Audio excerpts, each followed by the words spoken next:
When the thoughts are focused on the past, it can actually be a dual situation. So it's important to process our past pain and circumstances, but it's to heal so we can grow and move on, not to continually dwell on them. If the thought isn't something you've ever actually processed before, maybe you think about it, but are just mulling it over, just putting it on repeat in your head, you haven't allowed it to come to conclusion. So focus on what happened and what did the other person say or do to you. If you don't know the person, say someone cut you off in traffic, the situation very likely had nothing to do with you personally. It's about them and not you. That's it.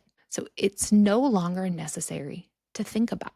The situation has now actually come to conclusion. So if you find yourself thinking about it again, you can turn your mind to actively say to yourself, I've already resolved this, and then choose a different topic to think about.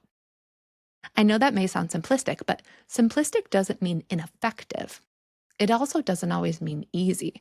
And this does take practice. We've gotten so used to just letting our thoughts go on autopilot and go over and over again.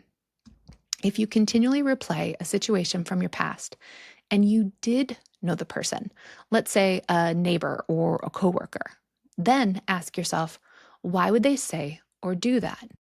Again, it's usually about them, not you.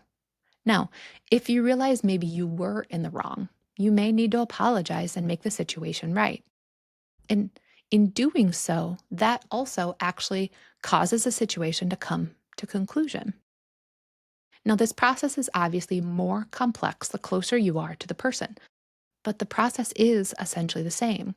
You think about what happened and what the person said or did. Has this been a continued pattern? Why would they do that? Now, this isn't excusing the behavior. Sometimes people do truly awful things, but it is just figuring out why the behavior took place. These are the situations that tend to be the baggage people pick back up. These are the ones that do take a longer time to be able to come to a conclusion.